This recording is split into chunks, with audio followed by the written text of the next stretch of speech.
I'm just waiting for the panel before me to end. It's a minute early anyway. It's all good.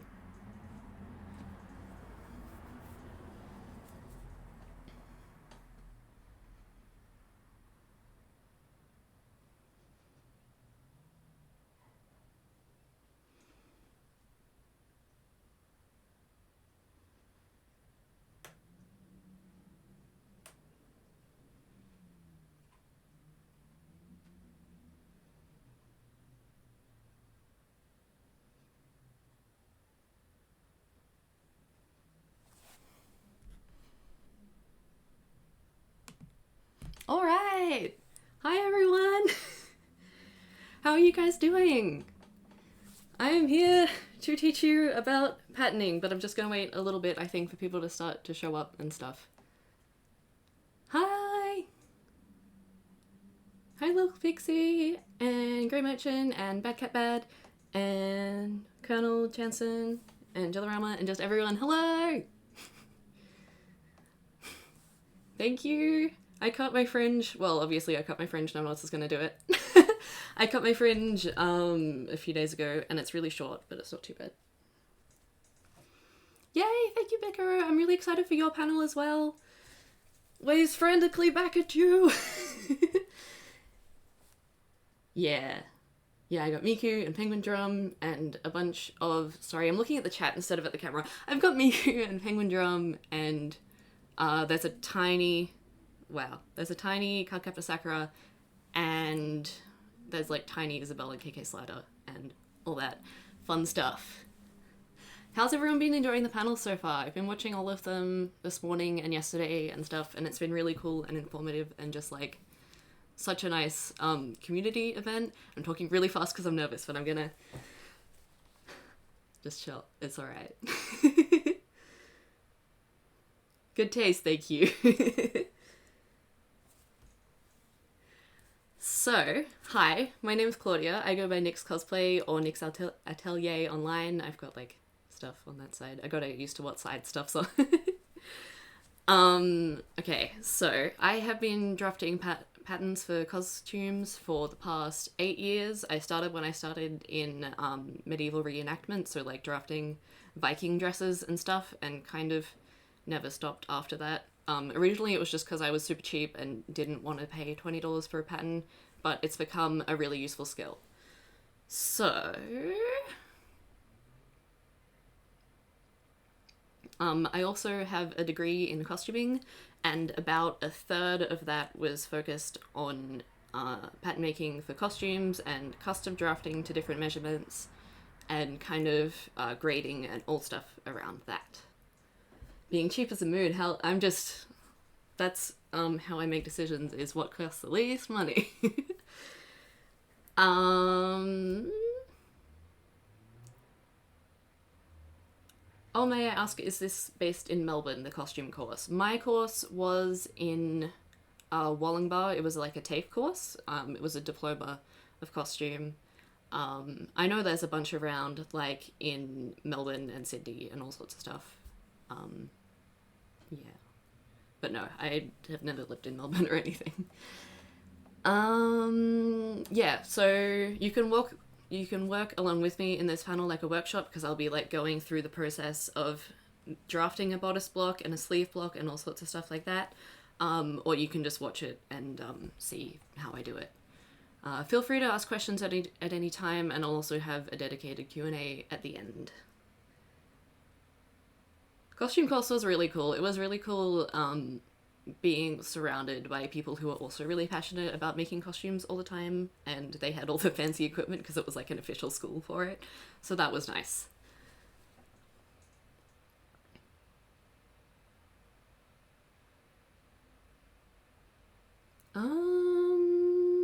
Kira says, met you at Animalga when you were Sailor Moon, I believe, and loved your costume. I've never been to Animalga, but I do cosplay Sailor Moon, so you could have definitely seen me.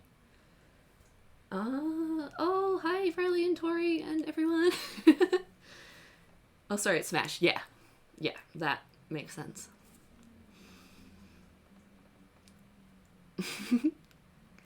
Alright, so if you're going to be following on, I'll switch screens for a second. Yeah, so if you're going to be following along, you will need a tape measure, a pencil, although I have a texter, I'll explain later, a ruler, paper, and that's pretty much it, and your measurements, of course, but I'll go through how to take those. I am just using a texter today so that you can see it on the webcam, but I definitely don't recommend using a texter. Usually it's kind of hard to change your lines if you make a mistake. So a pencil's definitely better if you're doing it. Do you have a favorite tool? No worries. Sorry, I have two computers set up. Do you have a favorite tool to help you draft patterns? I'm sorry if I have jumped the gun. You're alright. As far as tools go, I don't use anything like particularly out there. I do really like the paper I use, and I love this ruler. It's got kind of little increments marked so that I can lay it over things, and also it has a right angle, which is pretty important.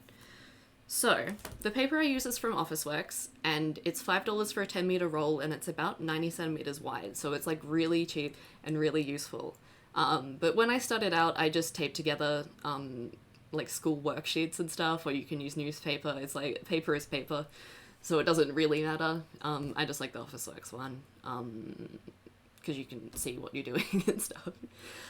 And you can also get rolls of paper online or whatever you like. So, I'll switch back now that I'm not showing things. So, in my opinion, the benefits of making your own patterns is that you can have total control of everything from like the fit to the exact design that you make. When you're making cosplays, like cosplays have very specific designs that are usually kind of out there. And as far as fit goes, everyone is shaped differently. Everyone has like different stuff going on, different proportions. So I really like being able to have control of everything around that. Yeah, so commercial patterns are made to a specific set of measurements and then like graded up and down, but it's like the same proportion. Both in circumference and length, they have like a set sort of thing. The disrespect laws of time and space and physics. They disrespect. Oh, that makes a lot of sense, yeah. So like with commercial patterns, it's possible to start from a base pattern and like alter everything to like fit you and what you're going for, but at a certain point it kind of just, in my opinion, becomes a lot easier to create your own perfect fit and design from scratch. Little Pixie says, Lil X Pie, sorry I can't read, says, I use wrapping paper and newspapers for pattern drafting. Thank you for sharing the Officeworks paper. Yeah, Officeworks paper is really great.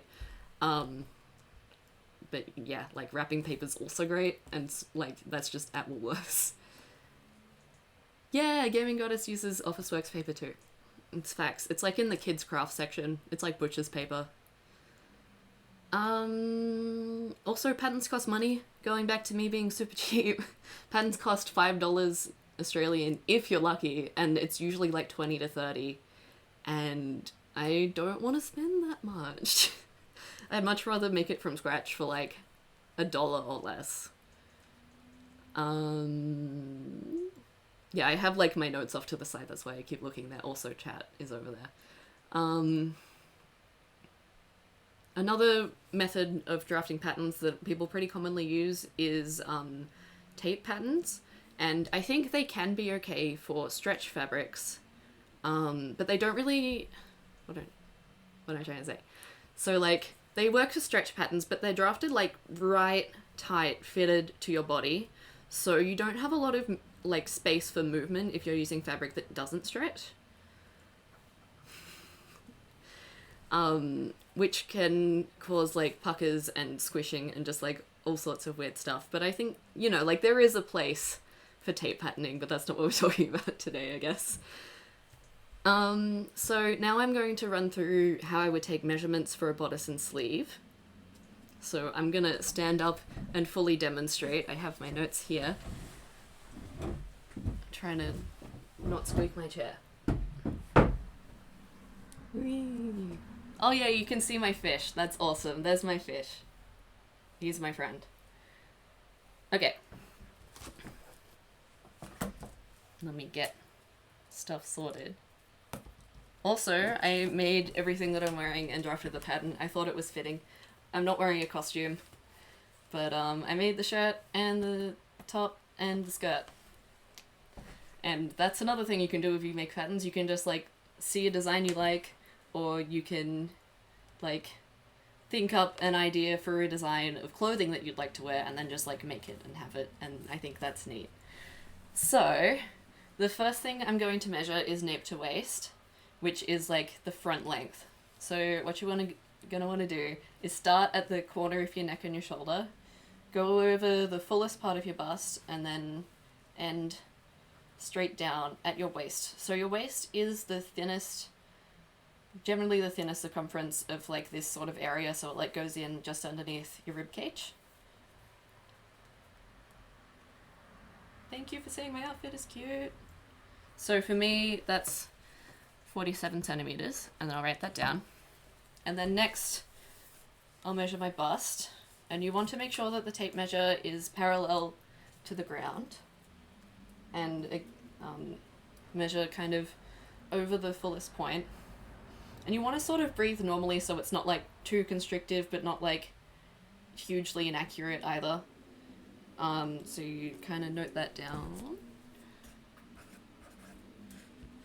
It can help if you have like a friend to help you take measurements, but I don't. And you can just do it yourself. It's not too bad. You've just got to kind of be careful. It helps to have a mirror to make sure everything's parallel perpendicular. So now I'm going back to where my waist is, at that narrowest point. Tori says, will this vid be saved to your channel after the stream for later reference? It will be saved as a VOD for 2 weeks, and then I'll either upload this to my YouTube channel, or I'll make like a specific YouTube series that's like edited down and stuff on pattern drafting. So you'll be able to come watch this for the next 14 days, and then yeah, I'll have that. So right down your waist.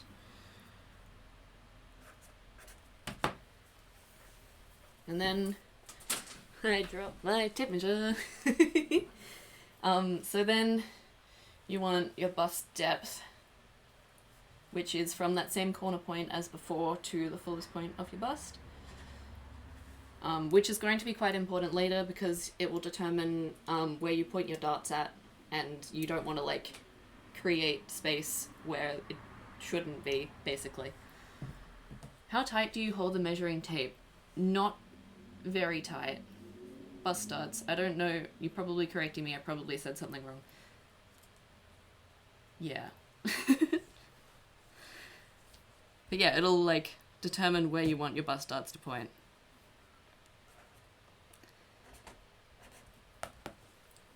Yeah, so I don't hold the tape very tight at all because it kind of like is about how tight the clothes themselves will be, and you don't want them to be like super squeezy in. I am on YouTube just as Claudia Phoenix, but I don't have anything uploaded. You're probably better off following me on Twitter or Instagram, and I'll like post the proper link. But yeah, I'm just my regular name, Claudia Phoenix.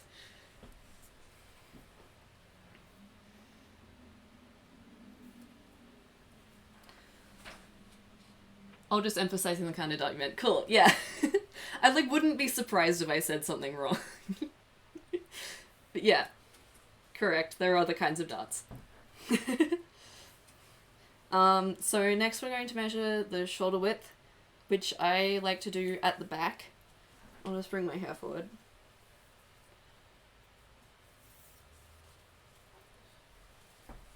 So you can kind of feel on your shoulders these points, and you don't want to like lift your arms up when you're doing this, so it's kind of tricky. You basically just measure across there, and then you like hold where you were on the tape measure. And then you can write that down. Sorry, I'm going to try and do this faster actually. And then you do the shoulder seam, which is from the point of your neck and shoulder to the point of your shoulder.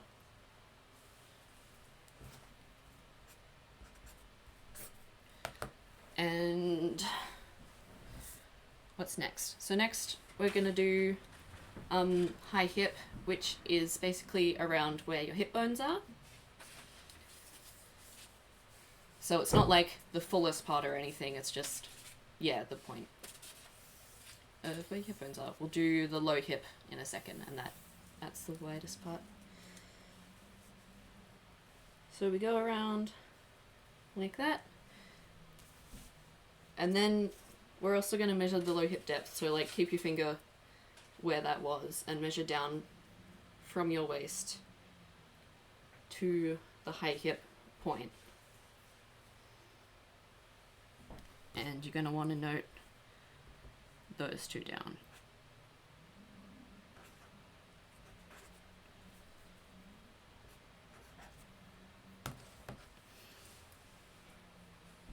About 4 inches below waist if you're unsure. Yeah, it's about like 10 centimeters below your waist as well. Indigo Jingo also does a lot of pattern drafting, so she knows what she's talking about. I'm also going to be drafting a sleeve, so we'll do like some arm measurements.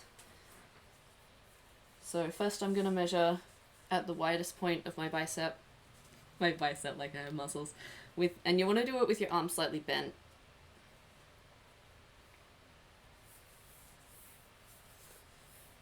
And sort of just wiggle around and find the widest point.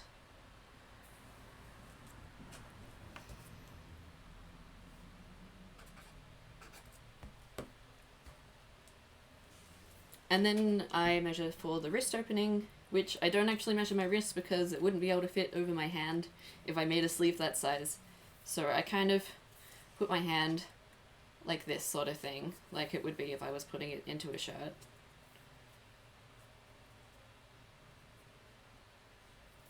And measured that instead. Of course, if you're like making a shirt with cuffs or something that undoes the wrist, you can alter that and have a pattern that is fitted to your wrist. But for now, I'm just doing a basic sort of shirt. And then lastly is sleeve length. So you want to start from your... This is one that's kind of hard to do on yourself. You want to start from your shoulder and measure down to the wrist, a little bit bent, and try and hold it accurately, which ends up here.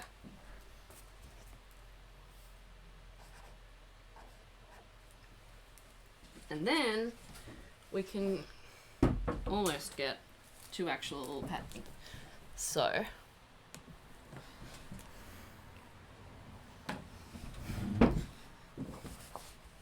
which way's going to be our way? That. So I've got kind of everything written down here, just as like a note. Alright, let me check the notes.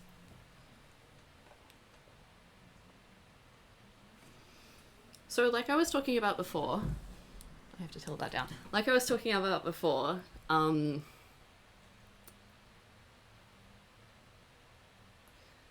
sorry, I was reading chat. Like I was talking about before, you need to add a little bit of space when you're working with non-stretch fabrics or low stretch fabrics that will allow you to move around and breathe and all sorts of stuff like that. And we call that ease. So with your measurements, you're going to want to add a little bit to certain measurements. So generally, as like it depends. There's movement ease, and then there's what's it called? Design ease, maybe. And it basically just refers to anything that you add on top of your base measurements. So movement ease is so that you can like move around properly, and then design ease is just whatever you want to add for your design. So standards for movement ease are to add 6 to the bust and 6 centimeters, I mean, and 4 centimeters to the waist. I have this written down. I don't just know this off by heart. And I'm gonna add 5 centimeters to the high and low hip, or the high hip, sorry. Stylies, thank you. Yeah, so stylies is the ease that you add that isn't like for movement, but just for like style and design and stuff like that. So design features, in a way, yeah. Stylies is kind of about, like there are some clothes that are just loose fitting, and that's their design. So I guess that's a design feature. I hope that makes sense. Now I have some paper I prepared earlier. So this comes off a roll, but I just cut it so it's easier to work with on a stream.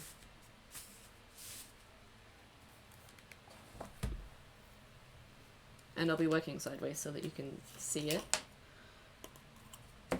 So, if you're doing this, you've got your measurements, you got your paper, you got a ruler or 2. So I don't usually actually use a curved ruler like this. You can kind of just freehand it, except I'm working with a texter today and I kind of want to get it right the first time or it'll just get nasty. So that's what I'm doing.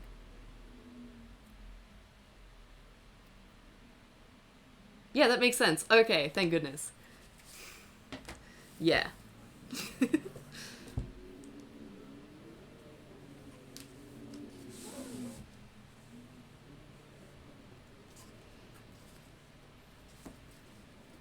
So, we're going to treat this side of the paper as like the shoulder edge, and then we're going to measure down from that to the bust, the waist, and the hip. So, I've got my measurements here. Had my bust depth of 27, and then my waist. So this is nape to waist at the front, by the way, because we're drafting the front piece. So for nape to waist, we go down to here. I've been talking like we're making a pattern that goes down to the hip, but I've actually cut a waist length piece of paper, so we're going to draft that.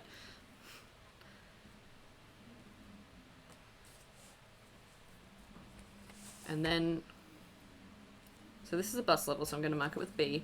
Waist level, I'm going to mark it with a W.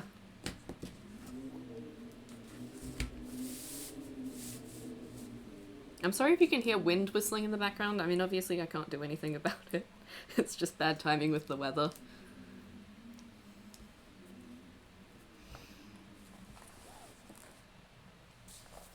So, this is where you get your calculator out, or you get good at math, which I'm not.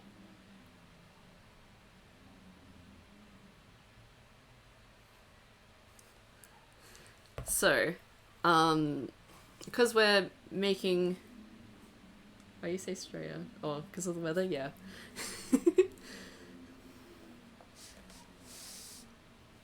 Should have probably explained. Alright. So, we're making... adds to the atmosphere. Yeah, welcome to my spooky stream, where I'll teach you how to make spooky, scary patterns with whistling wind in the background.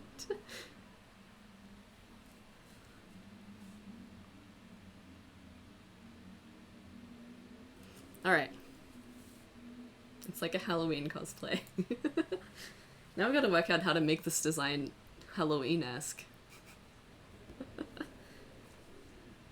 If we even get Halloween this year. Anyway, back to doing math. So you're going to want to divide your bust measurement plus the 6 centimeter ease by 4, because we're making kind of this portion of a bodice at the moment.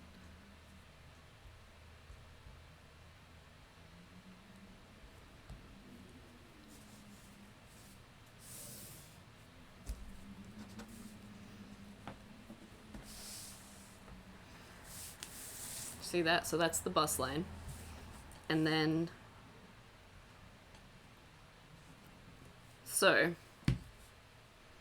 you have the waist measurement plus 4 centimeters, and you divide that by 4 by using your phone calculator properly.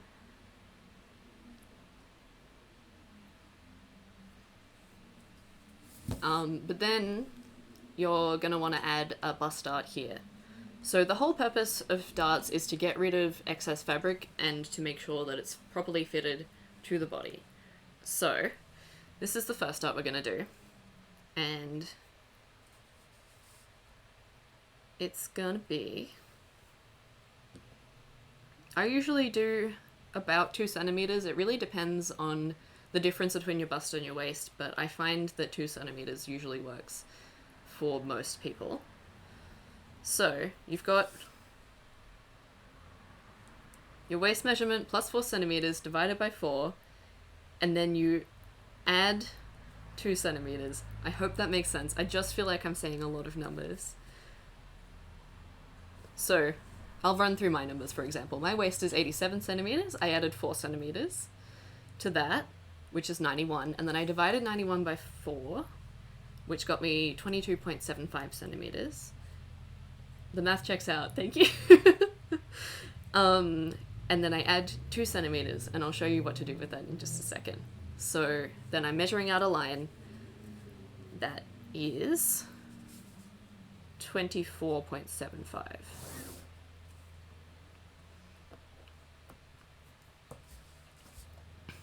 So this is the center line, and this is the side line of the bodice. So making a mark 11 centimeters from the center, and then 1 centimeter to each side, which is the beginning of the dart. I'm going to move over there a little bit. And then you draw a line up until 3 centimeters below the bust line, and join up the 2 to each side, and you have your first dart. So then we need to sort out the whole shoulder situation. So you just basically, the first step is to half your shoulder width and then measure that out. So for me, my shoulder width was 41 centimeters. The width is going to be 20.5.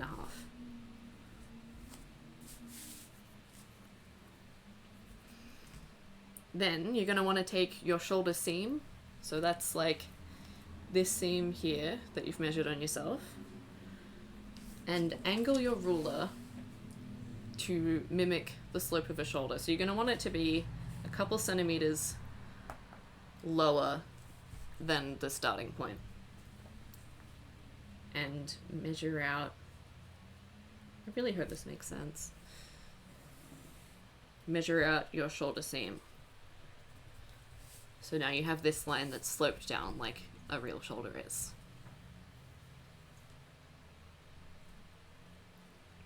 Alright, so next we need to measure our armhole depth, so like where the armhole ends, and that is generally about 23 to 25 centimeters, depending on the person and stuff like that.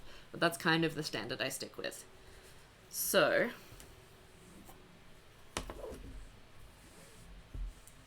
starting from the top again, measure down 24 centimeters.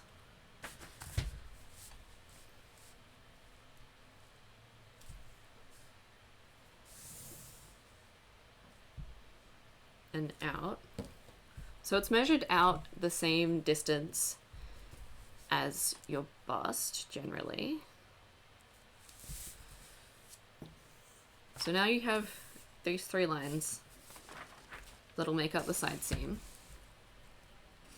and you connect them.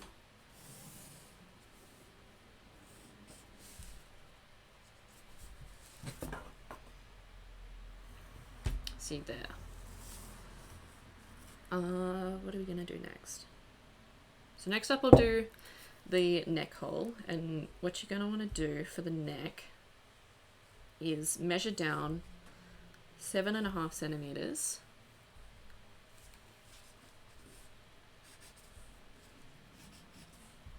So now you have your shoulder point and the bottom of the neckline at the front. When does seam allowance come into it? I add seam allowance at the end, and I'll kind of talk through how I do that. But definitely don't just cut this pattern out of fabric and sew it together, because it won't fit, because I haven't added seam allowance yet. Basically, I like to add seam allowance at the very end, because not having it on now allows me to totally mess around with different shapes and design lines and all sorts of stuff, and not have to worry about which edges I've already added seam allowance to and which ones I haven't. Thank you for your question. So now we have a neckline. There's no like dictated shape that the curve should be. It should basically just be a smooth sort of curve in that direction, and something like this is usually something that is potentially changed when you do a test mock-up of the pattern you've made, or like you change it for style or anything like that. So I'm using my ruler now to come down in the armhole at a right angle, and then you want to draw a curve to finish up the armhole.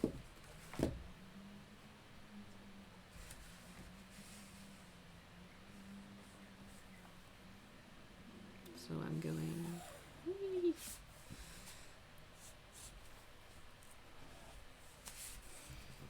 up like that. I'm gonna draw a nice big F on it. So there we go. We're almost done with the front bodice. We just got one dart to add. So people do this like all different ways with different sort of formulas, but what I like to do is, that ruler is so rad. I really like this ruler. It's just from Spotlight. It's mostly inches, but I do like it. Oh, unless you're talking about this one, which is at Spotlight and Lincraft and is totally metric, so it's all centimeters and not inches, which is usually more useful if you're Australian. It is useful to draw curves. You can kind of situate it wherever you want and it'll connect whatever you like. So for the second bust dart, I like to draw it the size of the bust dart. Ooh, curvy ruler. I like to draw the size of the bust dart to be the difference between the measurement from my shoulder to my waist at the front and from my shoulder to my waist at the back. So my measurement at, where have I got my stuff? My measurement at the front is 47, and at the back, yeah. Oh, Jellyfish Cosplay's here. Hi. Yeah, so my measurement at the front is 47 and my measurement at the back is 43. So that gives us a 3 centimeter dart, which isn't, like, this method isn't what most people do, but it kind of just makes the most sense to me, and that's what some people do. So the thing with darts is that you can really start them from wherever. You could start them in the armhole, in the shoulder, in the middle if you're feeling real wild. But generally in drafting, I like to just put it in the side seam and then move it from there, which I will also talk about. So you can pretty much arbitrarily put a little start point. And then because the dart is going to be 3 centimeters, I measure 1.5 centimeters to each side. Then go with my ruler to about 3 centimeters away from the bust point, and then draw up the legs.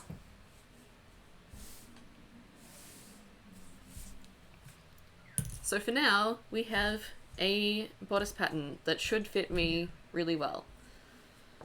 Now I'm going to show drafting the back, which will also be, I need to move my table, sorry, which will also be kind of a good rerun through how I did everything. So I'm gonna continue this line just so that everything lines up.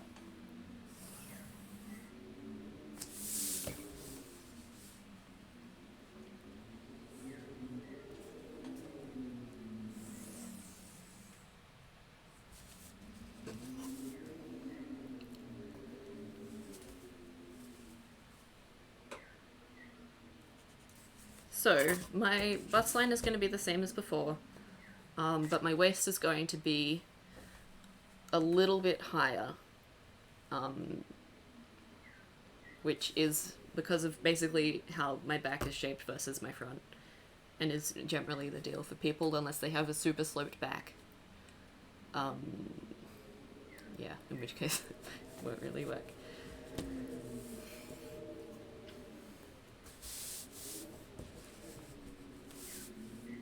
So,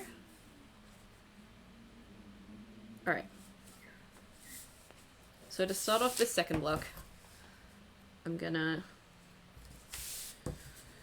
measure across the bust measurement, which is my widest measurement.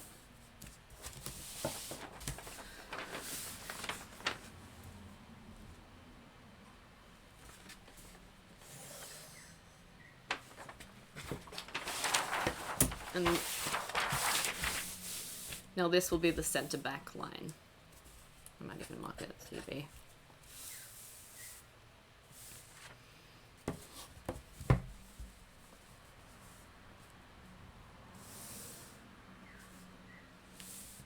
So we have the bust, and then we're going to want to measure down along the center back to from your shoulder.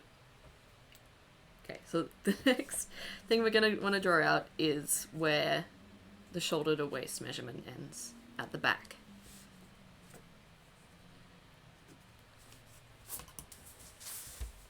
And then, does that make sense? Yeah. And then I'm going to do the same thing with a dart in the center of the waist again. So, go out to 24.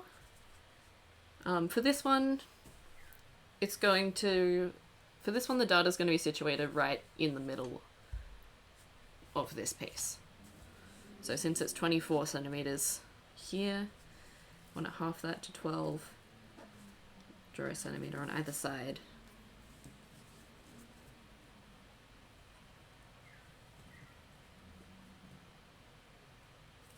And this dart goes all the way up to about where the shoulder blade is. So it goes higher than the last one, and I'm going to draw the line up to the armhole level. Goes higher than the front waist dart, is what I am saying.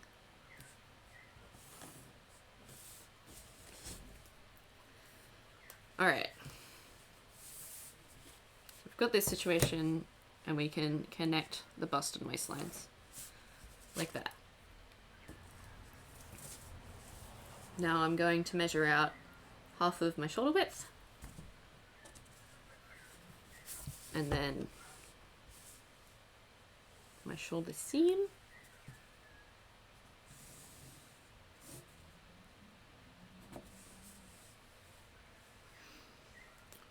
so people's necks are tubes, but they're kind of situated further forward on the body.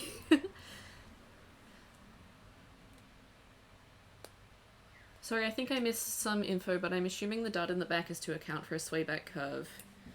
The dart in the back is something I do for, yeah, for any pattern I'm making. It's just to make sure it's fitted to the waist all around, and I would add it for any pattern I'm making instead of sway back.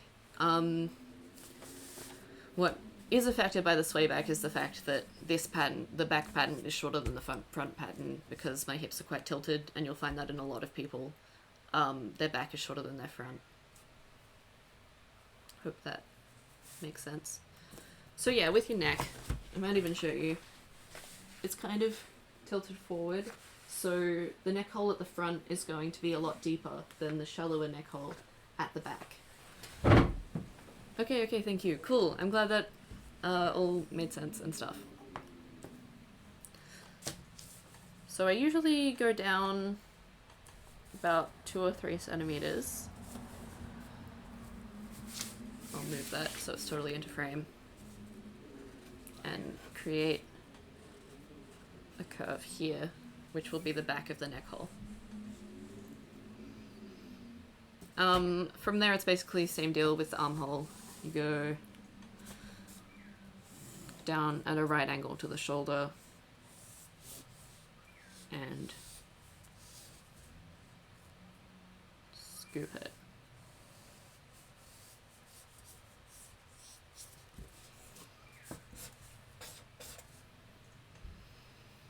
I mean, the shape, like the exact shape of how this is gonna look is gonna really depend on what your measurements look like.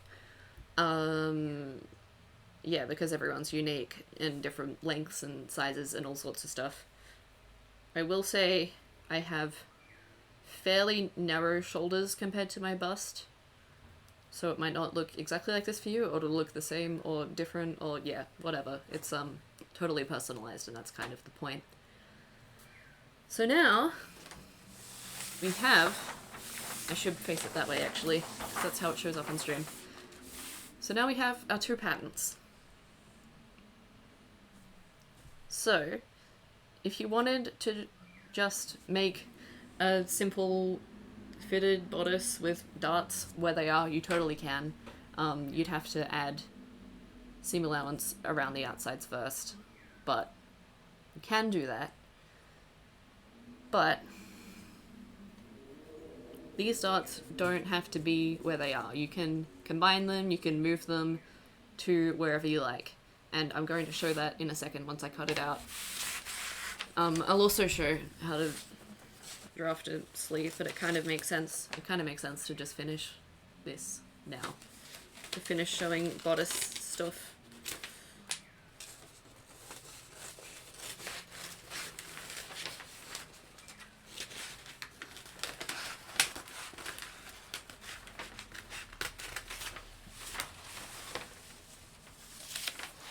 At this stage, where you've made all of this, you might actually want to just sew up a muslin version, just to check that you've got everything right and it actually does fit. And, you know, for example, maybe you'll have to alter the neckline or the armhole, or it just kind of sits weird. You'll have to work that out. Yeah, the dart is a length difference in length on the side, so that kind of comes up and it just, yeah, sorts itself out.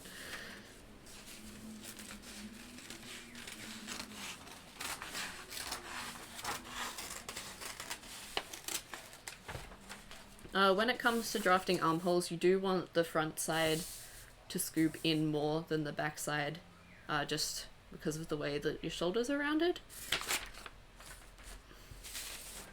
You want more space at the back so that you can reach your arms forward as well. Sorry I came in late. No worries! It's all good. I also talk pretty fast, so like, people could have missed it anyway. It's all good.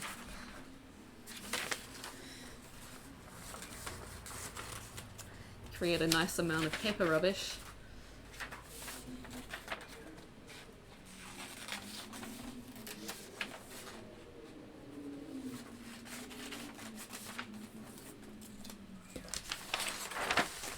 Really never thought I'd have to teach math.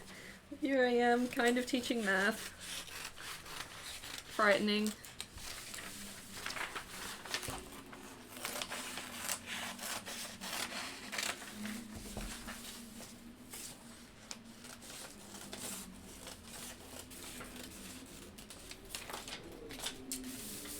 Alright, I'm nearly done.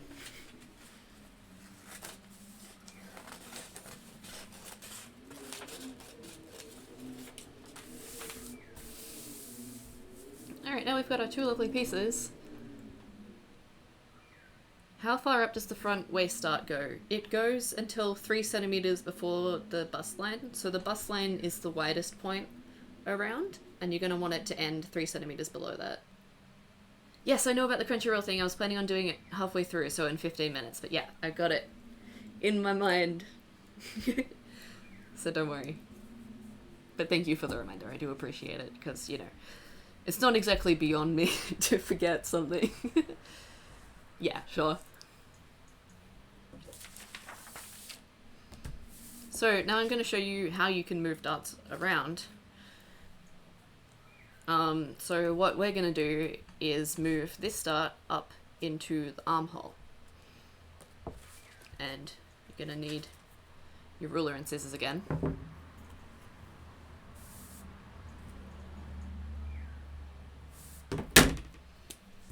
I'm going to draw in the bust point a bit stronger there. Alright. So, you draw a line to move a dart. You draw a line from the center of the dart right to the bust point, and then you draw a line where you want the dart to be. So I'm going to move it up high in the armhole. Pattern making just looks very relaxing. Thank you.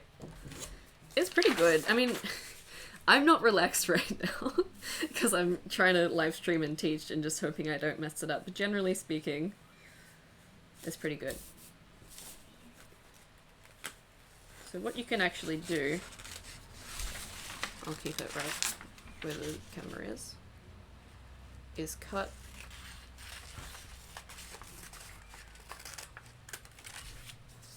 so you've got the dart cut out.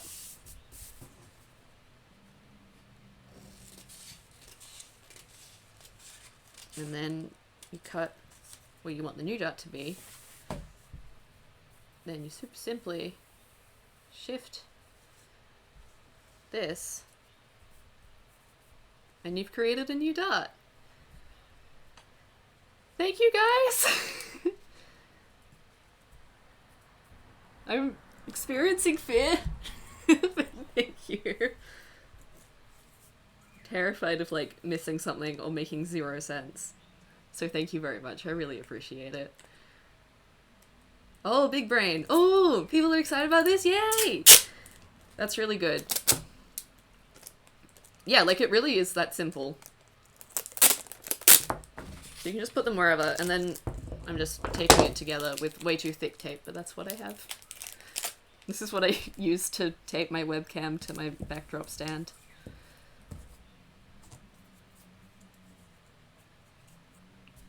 That'll do. Alright. What would be some reasons for moving the darts? I avoid them as much as I can, so this is very helpful. That's so nice. I'm so glad this is helpful, guys. What would be reasons for moving the darts is mostly for design purposes.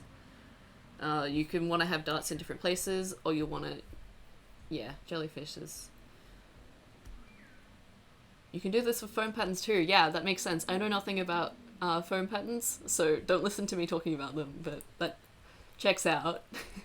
Fit, style, comfort. Yeah, pretty much. It just depends on the design of whatever you're going for. So I move this one up into the armhole because I'm going to create a princess seam, which is a way basically to eliminate darts by making this pattern into 2 different pieces. So you just sew one line up along here. Foam patterns would essentially be the same, just without seam allowance. Yeah, that's true. Oh, that's just reminded me a difference between fabric and foam patterns, which is that fabric has a grain. So, for example, we're working on a tablecloth at the moment. There's fibers that run this way and fibers that run this way. And then... So basically when you're cutting out pieces, you want them to run along where the fibers go.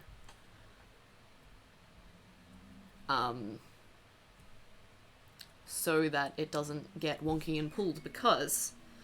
I don't know if I can show this. But basically, you got the straight grain here. Yeah. And then if it's on an angle and you pull, you can see it stretches a bit, unlike the straight grain. And that can definitely interfere with the fit and how your garment looks. I'm getting questions. I'm a little baby who was never sewed from scratch. This is both informative and a little overwhelming / going over my head. Yeah, I'm sorry. But hopefully when I finally do sew from scratch, I can look back on this vid for tips and advice. Yeah, for sure. And there's all kinds of information. Straight down to minimize stretch, more or less, yeah. Are the seams you do at the back like princess seams still called the same thing? I believe so. Kirsty might chip in there. I'm pretty sure the same like curve seams deal is called princess seams as well. I use princess seams a lot, so it's good to know you can make this way. Yeah, pretty much any pattern I make for myself, I make princess seams instead of using darts. So, when you have patterns like this, yes it is, yeah, I knew you'd know.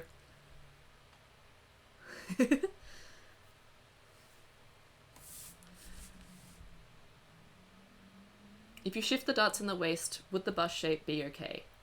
It can go into the shoulder armhole. Yeah. True facts all around there. If you shift the darts in the waist, would the bust shape will be okay? The bust shape will be okay as long as you move the darts somewhere and don't just get rid of them, basically. Yeah, so similar with what I did here. Technically, you could also shift this dart to be here or something and create something like kind of crazy, but yeah, it's possible. Anyway, so the princess seam is basically a seam that runs from the shoulder or the armhole and curves down here. I feel like I cut myself off a few sentences ago and I don't know what I was talking about. Basically, when you make your own patterns, you can put seams wherever you want. So I've just drawn a line here. Actually, while I'm here, I'm gonna draw a notch so I can line it up later.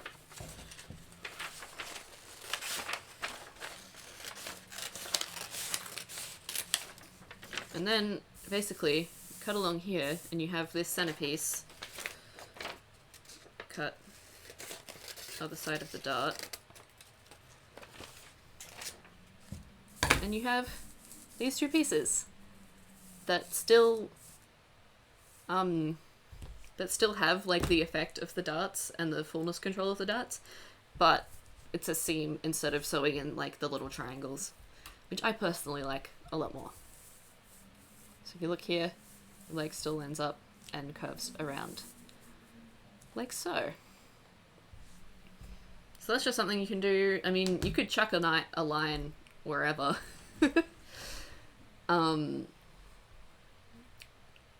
Yeah, so that sort of thing is called style lines, and it can be used for color blocking or just as a design feature, and I do this all the time for cosplay patterns.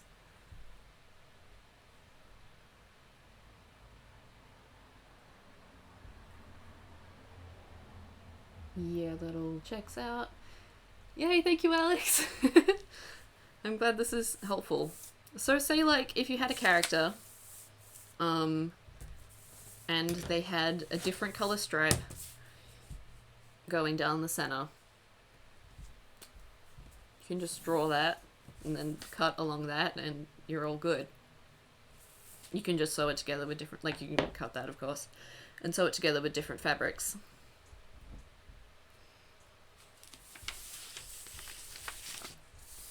So, because of adding like all these style lines and shifting and moving stuff around, like I mentioned earlier, I have drafted these without seam allowance, and then I add that at the very end of when I've done all of the different bits and pieces that I'd like to do to the pattern. So, the standard for seam allowance is about 1.5 centimeters or half an inch. It really depends on what industry you're in. Some places do 1 centimeter. How would you create puffy sleeves like what Sailor Moon has? I'm actually gonna show you how to make puffy sleeves once I make sleeves, for sure. So I will show you that in a moment. But yeah, that's pretty much it for what I wanted to show you for Bodice. Feel free to ask any more questions, and I'll get into the Crunchyroll giveaway once I chuck this paper off my table.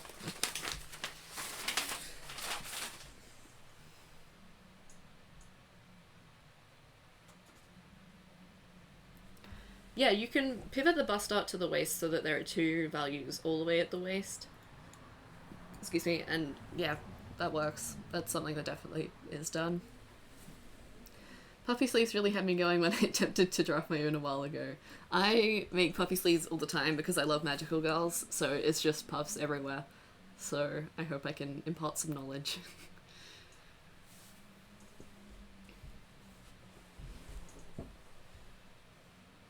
Am I up to date on everything? I think so. So, you guys probably like know all about Crunchyroll, but basically it's an anime streaming service. They do subbed and dubbed anime, and it's just a way to watch anime, and it is a program that like actually is legitimate and supports creators and stuff.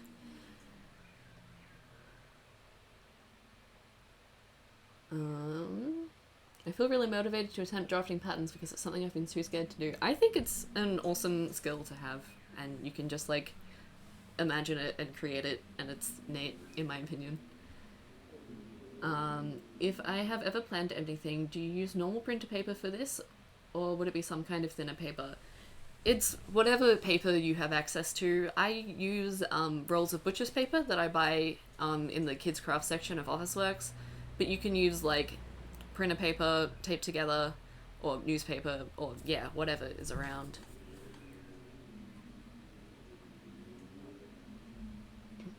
I just didn't know if the bust would be a good shape, as maybe bust art creates better bust shape.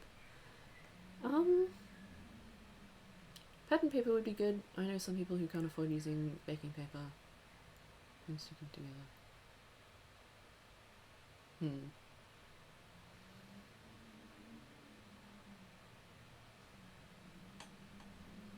That Princess Seam tip is amazing. That's way better than doing darts. Yeah, I agree. I think so. With that. Thank you. Who wants Crunchyroll? How about I change to the other view? Does this drafted top include movement ease? Yes, I mentioned that earlier, but people tuning in later don't know that. So for movement ease, I added 6 centimeters at the bust and 4 centimeters at the waist for movement ease. Alright, so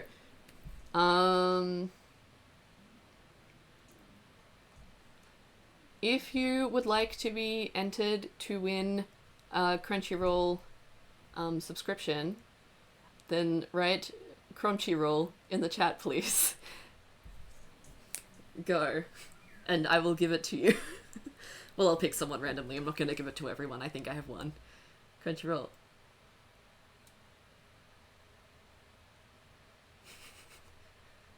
I was going to do a raffle, but this is kind of split over 2 different chats on the Craftfest page and on my page, so oh well. I'll just let Crunchies roll in.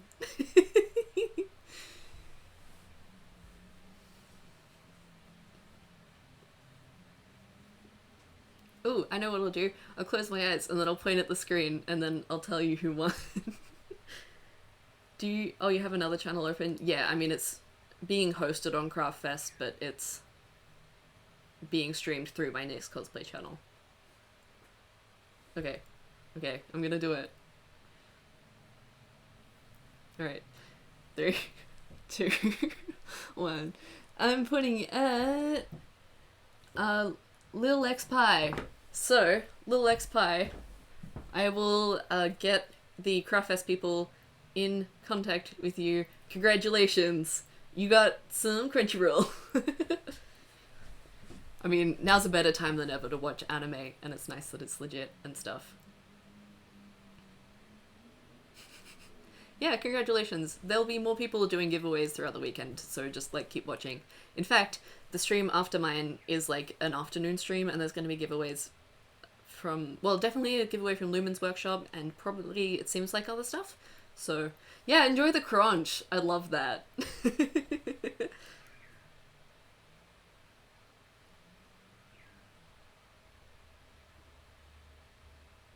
Yeah, thanks for the hard eyes emoji. That's so nice. Crunch is so good. We love crunch.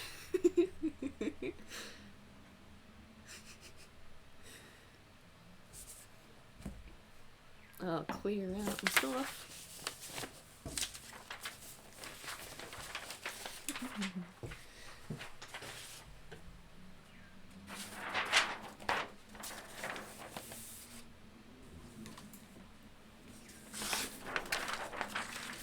And we'll switch up.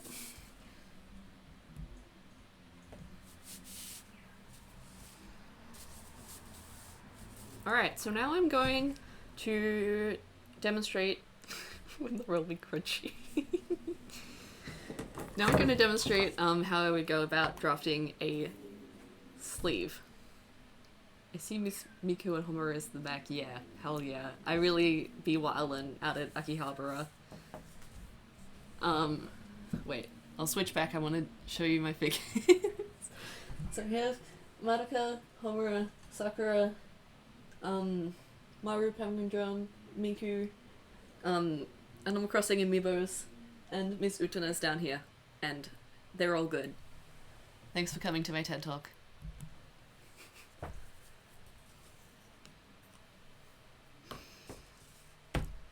Alright. What order should I do things in? My friends? Hell yeah, Animal Crossing! We love Animal Crossing in this town. Yeah, she's down the bottom, but we still love her. Will I cosplay Sakura? Absolutely, I want to. I did like a fancy magical girl sort of version of Madoka, and I want to do the same thing for Sakura. I'm just not sure which one yet, and I keep putting it off, but I will 100%, I promise you, I will cosplay Sakura. Which version? I'm thinking the one that I have a figure of, actually. Like, I'm not entirely sure. Wait. Oh, fuck, I'm sorry for swearing. But this one, because she's so cute. And I like her little beret.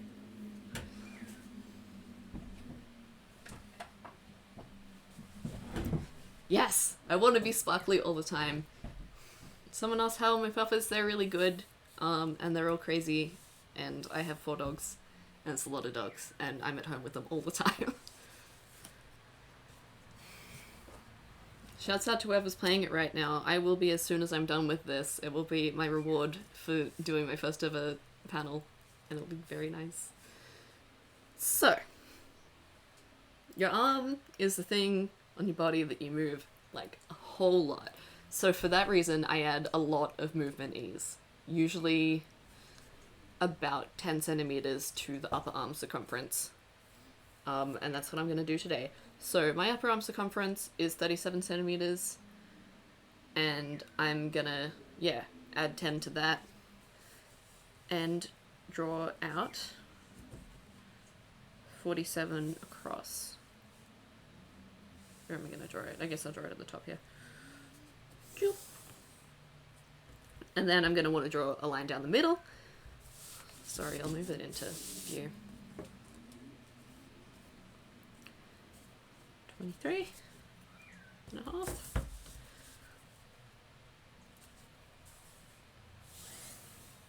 Oh. Let's pray for my texture that it survives this panel.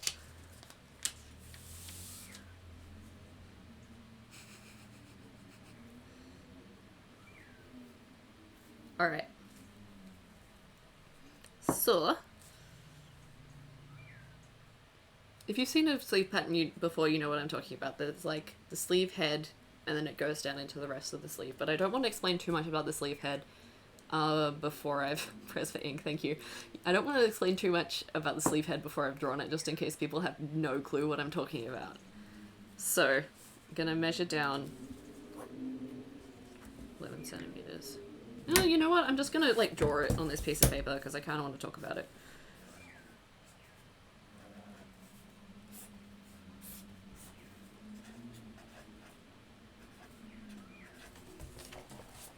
There we go. Here's some art for you. Welcome to my art show. So, you've got kind of the tube portion of the sleeve, and then you've got the curvy head portion. And the height that you draft the head at will determine how it looks and how much you can move in it. So a higher head is going to look nicer when your arms are just down, but it's going to be harder to move around in. Whereas, like, a lower head is going to be super comfy, but you can kind of see on this t-shirt, you've got, like, a bunch of little gathered bits underneath my arms, which is no big deal. Like, it's regular for a t-shirt. So higher heads are used for things like jackets and blazers, where it looks super nice and smooth when it's down, but, like, if you've worn, you know, if you've worn one before, it's like, you can't fully lift up your arms, and it's a bit annoying. So a higher sleeve cap height would be about 15 centimeters and up, whereas a medium height would be like 8 to 11 centimeters, and then a low height would be like 5 centimeters or so. So a low height is used for things like t-shirts and jumpers and just like cozy, comfy stuff. And a medium height would be things like shirts and dresses. And yeah, like a high height would be used for a jacket or blazer. What I'm going to do today is draft a medium height. So I've gone down 11 centimeters, and then I'm going to draw the width of the sleeve again.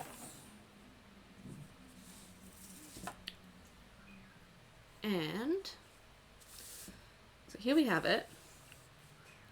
Then you also want to measure, so we've got the midway line, and you also want to draw a line, or not draw a line, but just like mark the quarter point, so like in the middle here and in the middle here. So that's here.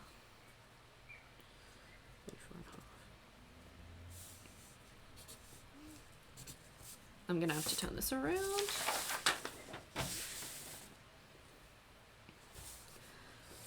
So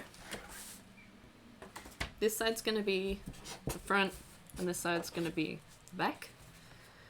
And each side is drafted is shaped differently, which is why I'm drawing both instead of drawing a half pattern like with the bodice pattern. So with the front, you want it to be pretty sloped, but not that sloped. Apologies.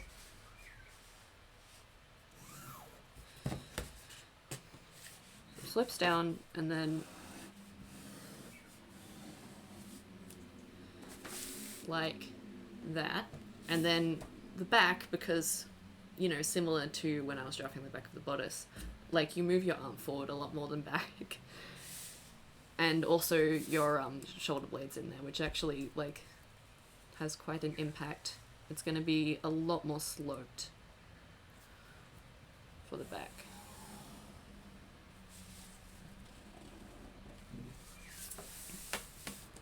And it's shaped like that. So if you're drafting something, you want to measure this line and make sure it's the same as the length of the armhole lines. It's okay if this curve of the sleeve is a little bit bigger than the curve it's going to go into, but if it's smaller, then it's just going to look all kinds of jank. So that's important. Typically with pattern making, you mark a double notch for the back side. So I'm just going to do that here so that when you cut it out, you know what you're looking at. Then, just to finish it off, I've got my hand measurement from before, and I'm gonna chuck that out. So measure that equal distance on either side of the center line. I've drawn on this tablecloth a little bit, that's fine.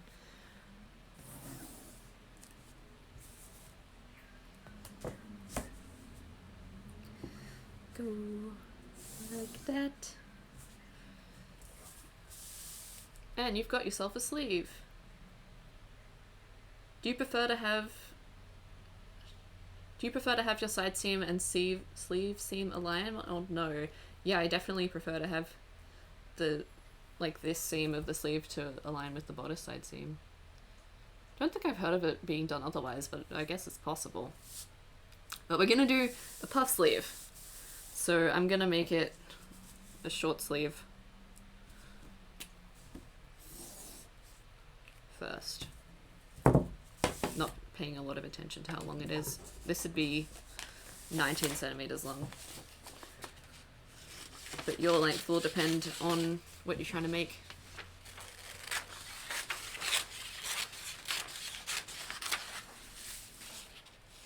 Just cut it out.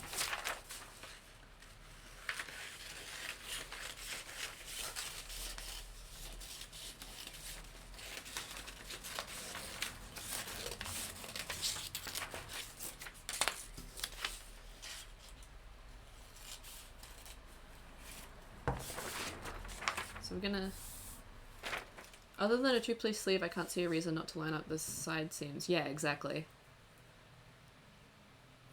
Yeah. I wholeheartedly agree with what everyone's saying, basically. Cosplay don't respect the rules, but, like, generally seams match up with the, you know, like the side seams match up all the way through. Okay. So, I'll get this picture out of the way. So in order to add fullness anywhere, not only on sleeves, but, like, you see it a lot in skirts and stuff like that. Historical gowns, yeah, I guess so. That's true. Historical gowns also don't follow the rules. Wow, I didn't cut the very early. Yeah, so this is just a way of adding fullness in a way that will still fit nicely, and so on. So I'll just redraw out this line.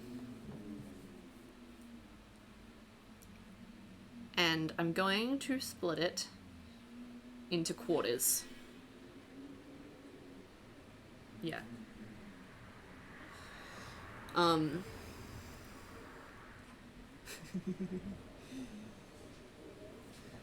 For a sleeve head, would you measure armhole to make sure it fits and perhaps add more ease raising the sleeve head? Yes, exactly. I'm sorry I didn't exactly explain that. So you'd want to either increase how curved it is, raise the head, or make it wider. To make it fit properly together.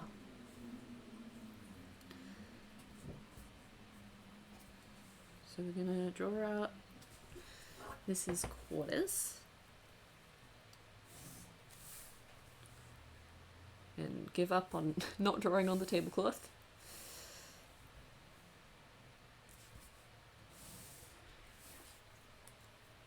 Just so it's evenly balanced. Oh, and then, if you're smart, you'll number them so you don't lose track.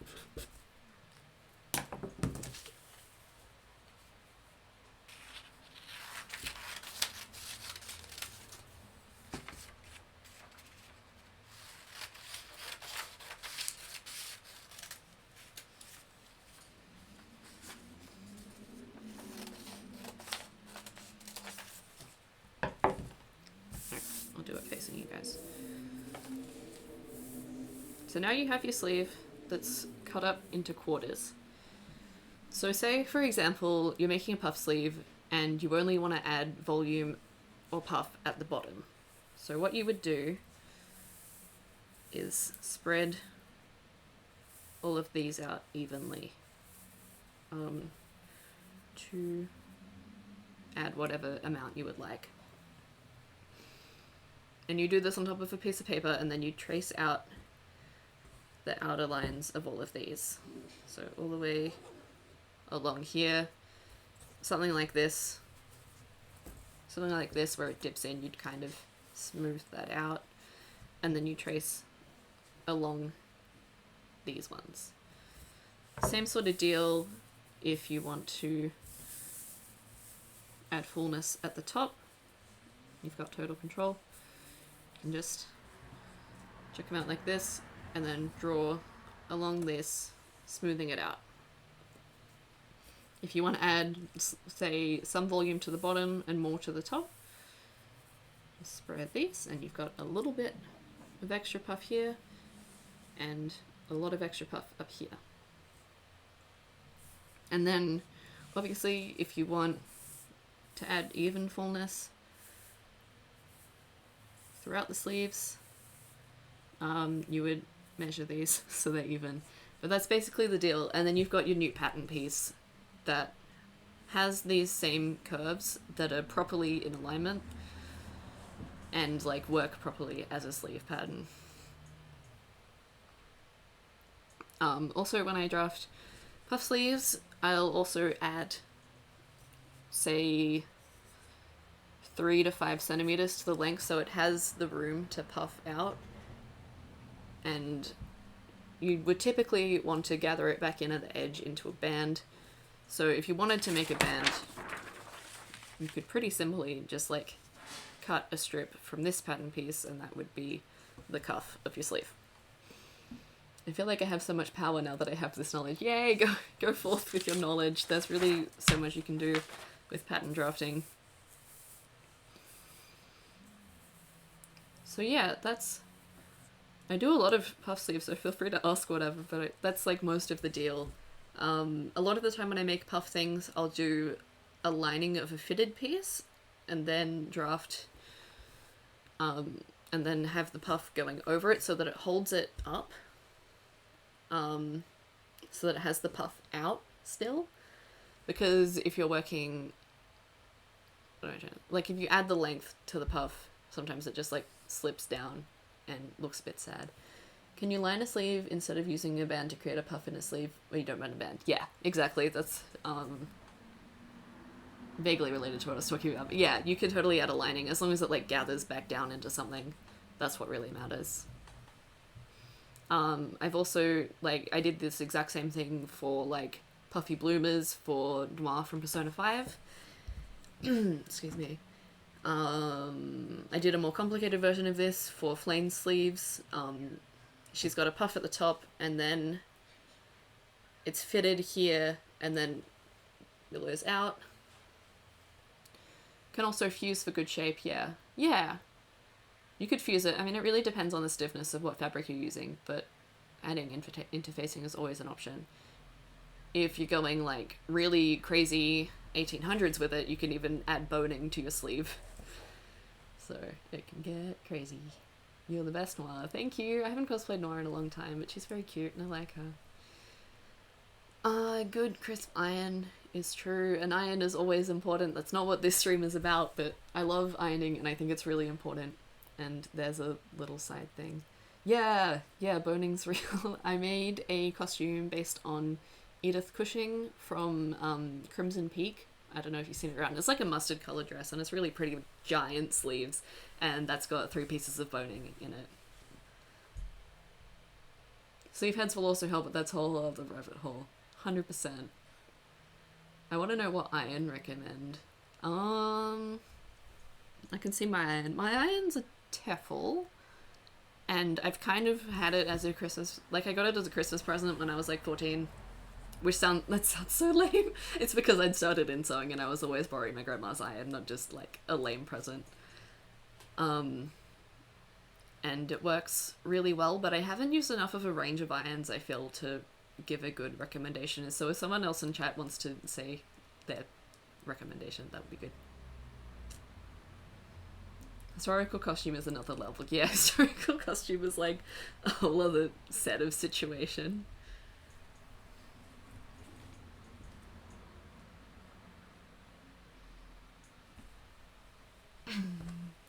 Teflon is always good. That's true.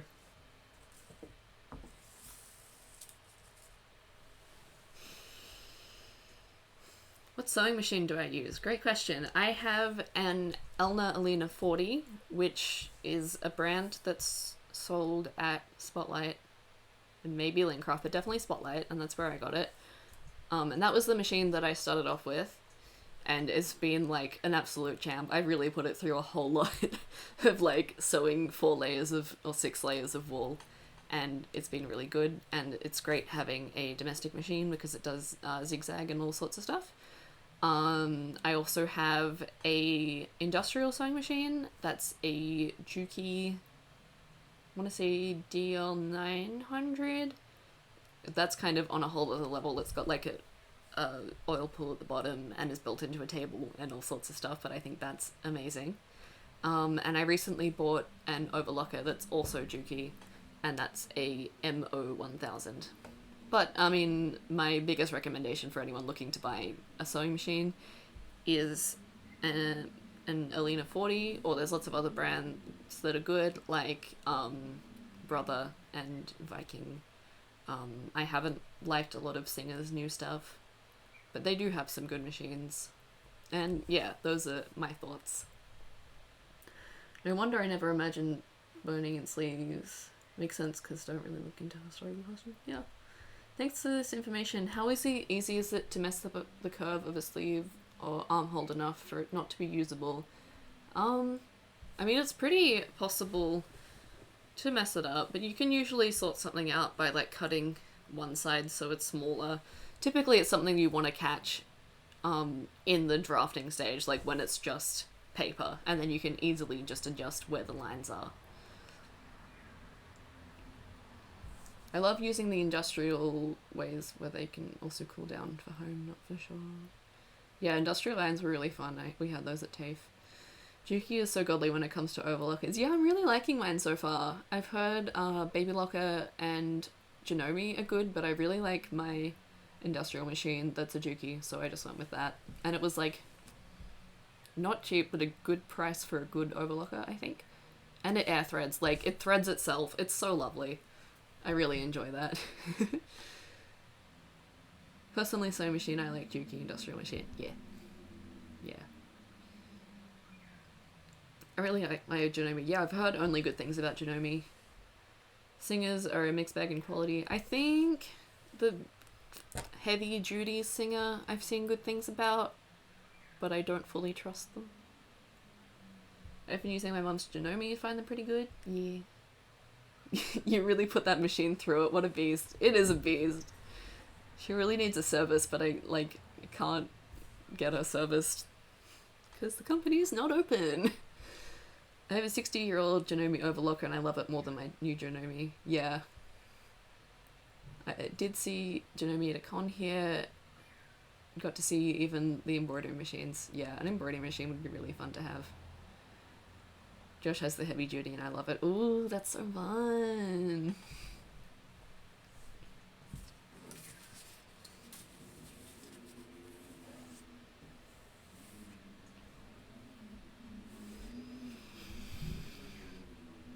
Yeah, so Janome and Singer frequent Sydney cons. I know. Still waiting to win one in a rough raffle. I still had to sew some of Edelgard. I'm so excited for your Edelgard, by the way, Alex. I know you've heard me say that, but I'm excited. It's going to be really pretty. And same with Kirsty's. We're all going to be really cool Edelgards. I have a Singer heritage, and it's a bit of a character, but when she works, I love her. Yeah. Nice. I'm just clearing rubbish. Edelgard Army when? I know! That will be us. It'll be a dream team. Emperor Army, yeah. I'm so here for it, like, as soon as we're allowed to leave the house. Pattern unrelated, what's your favorite costume or costume piece you've made? For a while it was Elphaba, because I was, like, really proud of her. Maybe I should close my blinds. Because I was really proud of her, and I was, like, the first good costume I made. But now it's probably my, like, shiny pretty Madoka, because it was a dream cosplay for so long, and then I felt like I've worked on it over time and just added bits and pieces so much, and it's just really pretty and shiny, and I think that's very fun. I'm gonna close my blinds. There we go. Now the exposure's a bit better.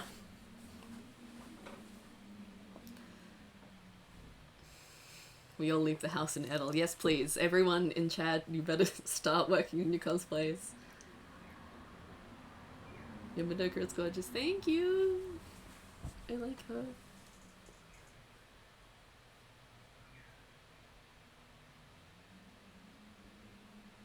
Thank you, guys.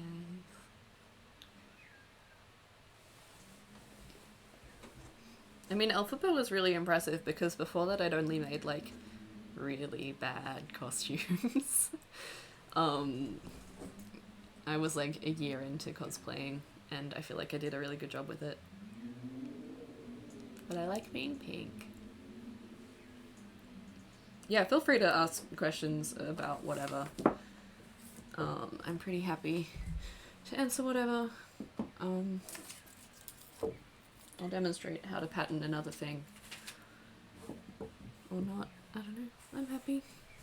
I've gotten through like the main things that I wanted to do for this panel, so that's all cool with me.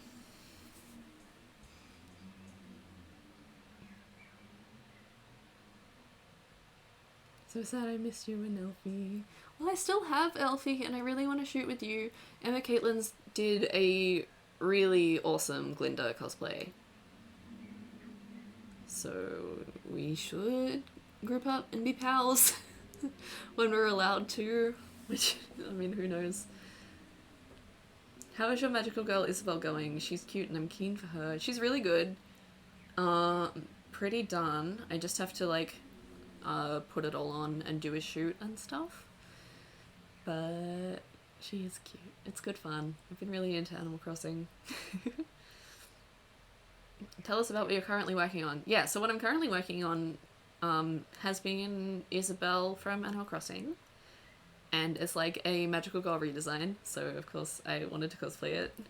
But that's pretty done, and then after that I'll be working on Lady Rhea and Edelgard, which are both from Fire Emblem. OMG, you're too sweet, but when I remake my hoop skirt, absolutely. I need to remake my hoop skirt. It's so bad. What's my favorite anime at the moment? I am not someone who watches super recent anime. I'm gonna switch scenes, sorry. Yeah, I'm not someone who watches super recent anime. My favorite at the moment is probably still like Utena or something, which is from the 90s. But I really like it. Hold the phone, magical girl Isabel, heck yes. Yeah, I have work in progress pictures on my Instagram, and then I'll be posting more kind of everywhere next week. Yeah, next week. Oh, you're making the magical girl Celeste. It's probably designed by the same person, and we should 100% group up. I love her wig and cape, especially in that design. That's like awesome. Do you go to Sydney? Yeah, I go to most Sydney cons. I live kind of in the top north edge of New South Wales, but I generally fly down. My brother lives there, so I can go stay with him and stuff. I like the quilt behind you. Thank you. I made this quilt in isolation. I was like, I need to make a quilt now. I was like overwhelmingly compelled with the urge to make a quilt for the first time in my life. So I did. So it's out of a bunch of different scraps of costumes and other stuff I have lying around. For example, things like Molly Morg and stuff like that. And I really like it. So awesome. What references would you recommend for learning blocks, pattern making, and sewing? I do have books, actually. Don't I have them in here? Let me see. I think I left my pattern making books in the next room, so I might grab them in a second because I was kind of going back over them for the panel. I hope Sidnova's going to go ahead too. I'm a bit scared that August is too soon though, and as much as I would really like to have a con, I also want it to be safe for everyone and not be spreading more virus, you know? That'd be nice too. I will BRB and I will show you the books because I think that's a good thing to show everyone if you want to do further learning. I'll see you in a sec.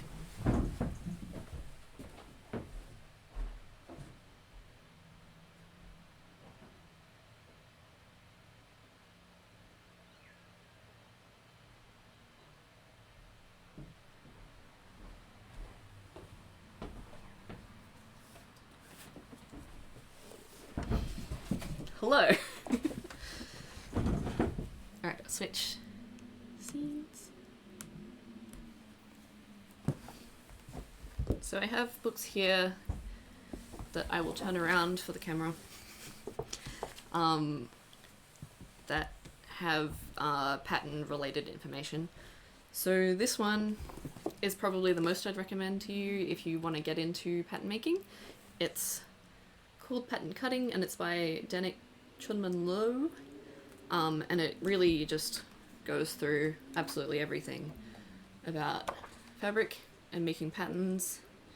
It also has its own tutorial on making a block like I've showed you today, and just has all kinds of great industry information on how to draft all sorts of things.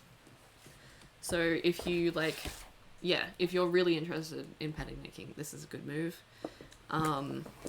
This book I really like, the Costume Technician's Handbook. It has like all sorts of information on making costumes, and it also has a section on pattern making and making custom patterns for different actors, and I like their process for making patterns better than this book's, although they're both fairly similar. I just feel like it's explained better here. They also have references on like everything.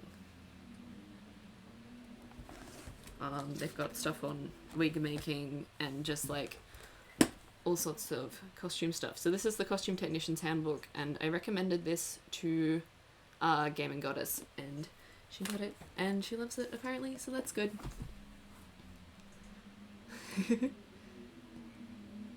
I'll be going as my gender bent Sinon from Sword Art Online that I sewed myself. First time sewing my own costume. That's so exciting. I'm so excited for you. Sorry for you. I mean, I feel bad that like there's not a lot of conventions going on at the moment, because I bet you're probably like keen to wear that, but I don't know. It's a rough time. Pattern Making for Fashion Design by Helen Joseph Armstrong is my personal fave. That's also a good one that I don't have, but it was one of the books we had in class when I was studying, and that's also a good one. I Spy a Spotlight Receipt bookmark, hell yeah. Yeah, I think, well, especially since I do costuming as a business, I have to save all my receipts so they end up as bookmarks, and that's just how it is. And then, sorry, this last one is a complete photo guide to perfect fitting that's not specifically about pattern making, but it's about recognizing fit issues and how to fix them. Guess it's too hard to also follow watching online as well. Yeah. That makes sense. I personally learn a lot better from like reading things in books or blogs, so I'd rather have like books to reference rather than looking at videos, sort of thing, is my opinion. But yeah, this kind of brings me to something I wanted to talk about with regards to making your own patterns. So when you've drafted your own pattern, you should do, excuse me, a test version that's made out of, well, people usually call like the test version a muslin. It doesn't have to be made out of muslin, but it should be something that's similar to the fabric that the final garment will be made out of. And you do a test version that'll test like fit and just if everything works. So you can find out if you need to alter anything with the pattern before you make it with the final fabric. So that's very useful. Hopefully I can show you an example of something you could be looking out for, because I was trying to find...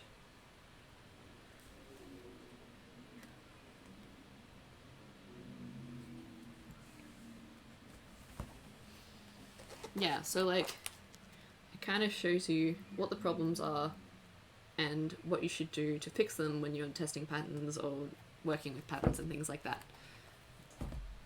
So I think that's really useful. I've worn it last year, but I really love it, so I'll be wearing it again. Yeah, okay, well that's cool. I'm glad you've been able to wear it out, I guess. Fit is definitely something I need. Yeah, it's... yeah, I agree. It's important. And things that fit really well are going to look a lot nicer. That looks like a good reference. Yeah, it's pretty good. I get all my books on Book Depository because it has like such a range, and is pretty cheap and ships anywhere pretty fast. So that's good. Adding it to the book by pile. Yeah, ain't that the life? Kind of like making your own block to work your own fits. Yeah, exactly. What's the hardest thing you've ever had to pattern?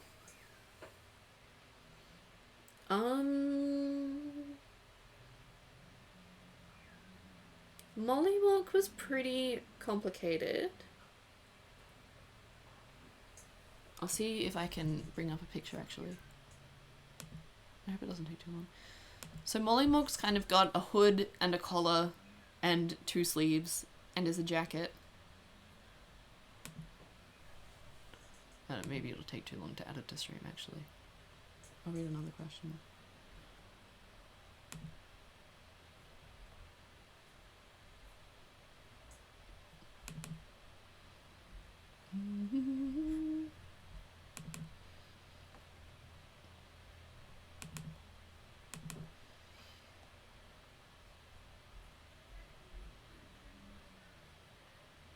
Yeah, Mollywalk. Okay, I did it. It's sideways. Oh god, yeah, I don't know.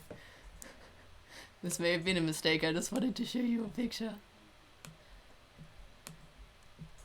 I don't know. No, I'll delete it. That's fine.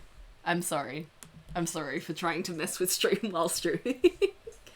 Anyway, that was really tricky because, like, there was so much going on and bits were patchworked and then the sleeve, like, tied up along the side and it was all crazy. But that was kind of why I loved it. I actually really enjoy pattern making. And there's something fun about, like, seeing something in 2D that's like, whoa, how do I make that in real life? And then you do it. I think that's neat. There's a fly. Was there a particular point where you felt ready, skilled enough to start costuming as a business? Yeah, I would say so. I started costuming as a business when I graduated with my diploma of costume. So it was kind of,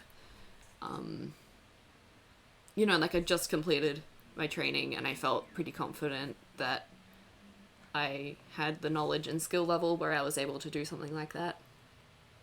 And it was just the time that made sense since I wasn't in school anymore. I was free and out into the world to get a job or career or something like that. So it was just sort of a time that made sense for me. When working on patterns, how do you work out what kind of closure would be best and where to place it? So, when it comes to, like, cosplay, sometimes there'll be closures already in the design, such as, like, zippers or buttons. If there isn't, my typical go-to is just to put a zip down the back, since, you know, in person you're going to see the back, but in photos and things like that you usually won't. But it really depends. Really depends on the design and what sort of things are going on with it, but typically I just go with zips. I feel like buttons and things like that can sometimes get a bit finicky. It really depends. Yeah, I feel like I need some of that. Yeah.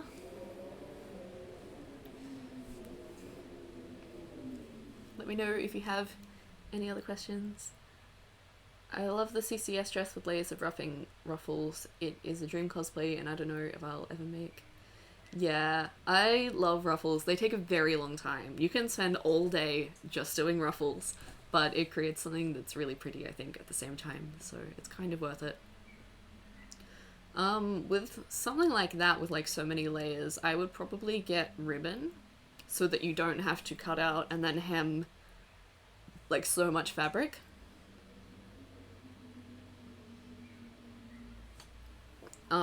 It's like already finished on either side and you just like cut it to the lengths and then you gather it in and it makes it a lot easier, and satin ribbon also just looks really nice. That wind is spooky and I'm sorry. I'm sorry it's so windy. I know I can't like do anything about it, but I feel bad. It's loud. We're having like a cold snap winter time down here. It's like a long train with ruffle look. Okay, I think I was thinking of the wrong dress, but I hope that was still helpful. Gathering all the way.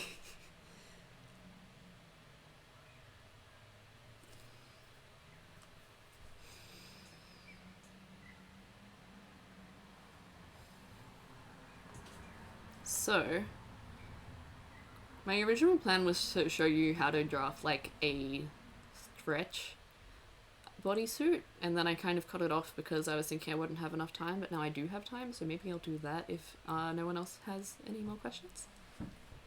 It's up to you guys, I don't mind, whatever you'd like to do. I can move these books off my table door.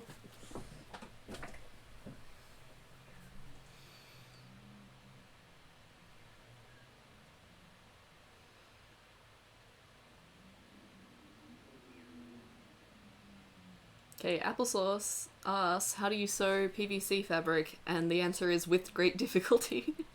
I don't like it very much. A big problem with PVC is that when you create holes by sewing it, and then like you unpick or you create holes with pins, like they're there forever in the plastic coating, so you have to be really careful. And also it sticks to the machine foot while you're sewing, which can be quite annoying and just like create a mess. So as far as machine feet go, you can get a Teflon foot or a roller foot that will prevent it from sticking and will hopefully help things get better. Like what machine settings would you recommend and so on. I will grab the paper to make... I'm sorry. Sorry, I shouldn't turn around and keep talking, you probably can't hear me. I'll grab paper to start with the bodysuit. So this is the... I'll switch. Sorry, I forgot you can't leave the top down. So this is the roll that's mostly used up, but this is what you can get from Officeworks.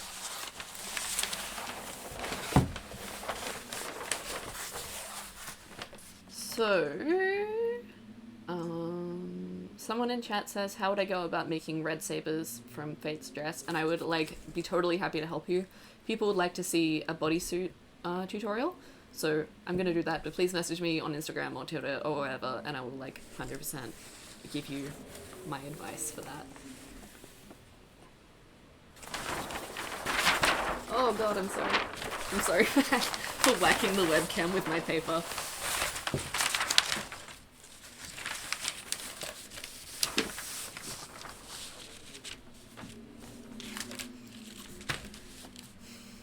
Is it like jump skirt patterning?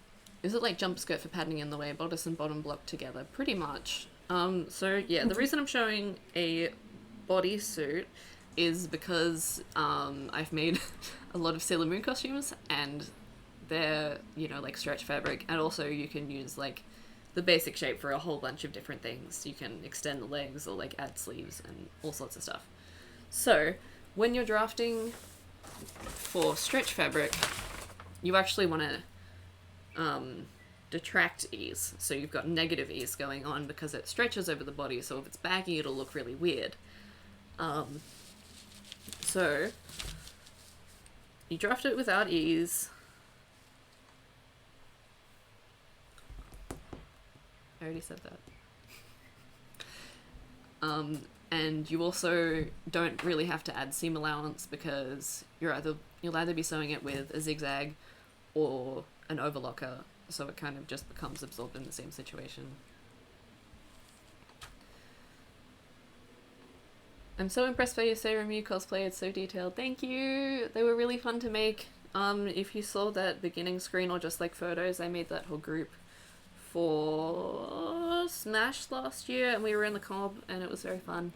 But yeah, like I ordered all the materials from like all over the place and made that. So if we're talking about a Sailor Moon costume, it's a strap, like it doesn't have a sleeve, and because I'm sorry about the wind, and because of that you don't want it to go all the way to the edge of the corner, it will start to kind of slip off. So there's no particular rule to this, but I'm gonna make this line that I'm gonna push into camera view 3 centimeters shorter than my shoulder width, and same with my shoulder seam. I will make that 3 centimeters shorter as well.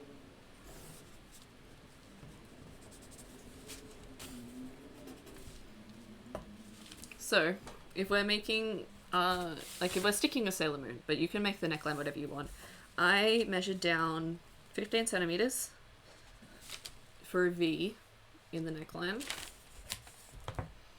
which is where the sailor collar goes. But of course you can use the same concept as before to draft a more fitted neckline.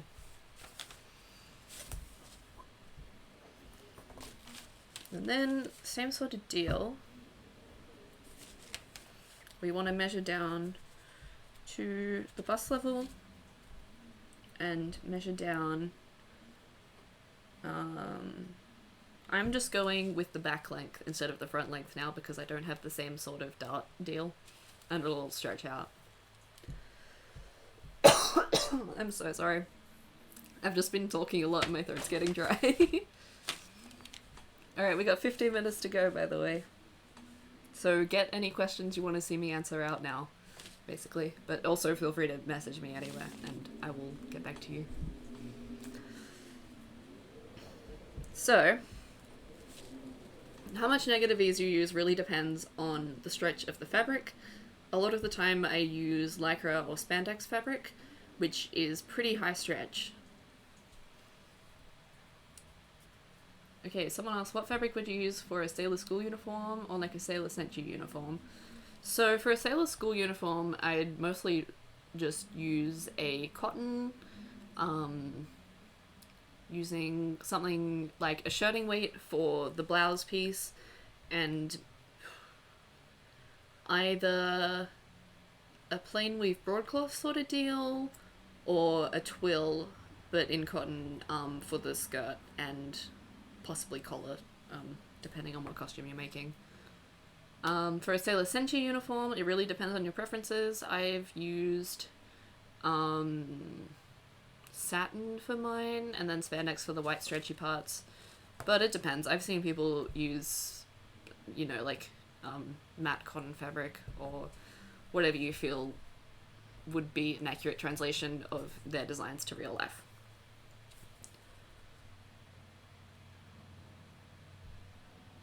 Oh, what's your YouTube channel? I guess, I'm sorry, I keep getting distracted. What's your YouTube channel? I guess you have some pattern making there as well. I have not started posting to my YouTube channel yet. I'm really sorry. I have plans and I have a mostly edited video to post next week, but I haven't 100% started that yet.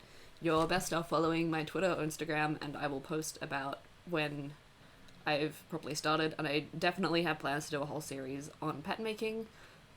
First I'll probably upload the recording of this stream there, and then I'll do a proper edited and planned out for video form version. But my YouTube channel will just be my name, which is Claudia Phoenix. So, as I was mentioning negative E's before, so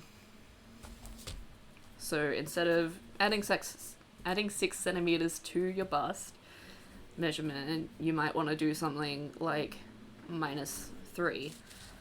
So first you subtract, say, 3 centimeters from your circumference measurements, and then you divide them by 4. So my bust was 103 centimeters. Then I subtracted 3 for negative E's, and now I'm going to divide it by 4, which is 25, and draw out 25 centimeters.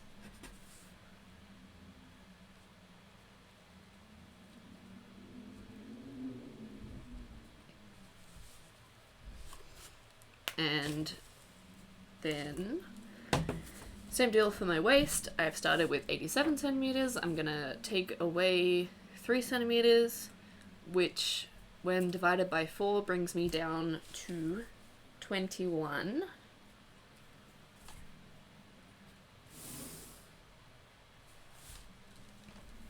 And you'll notice that since this is a stretch fabric, I'm not doing darts, it just stretches and forms to the body.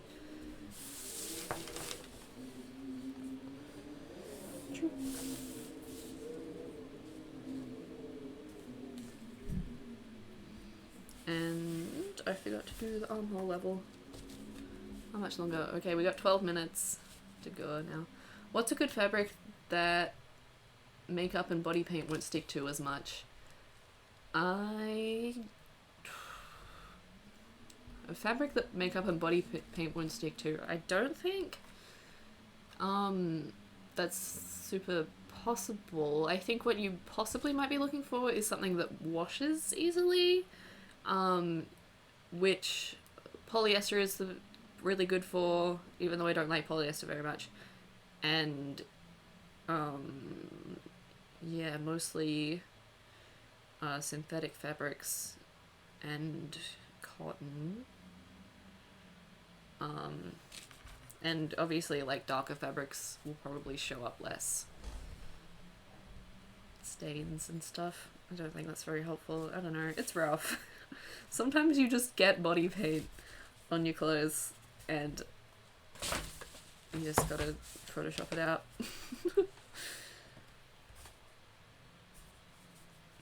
But yeah, like you said, I think the best option is just to seal it.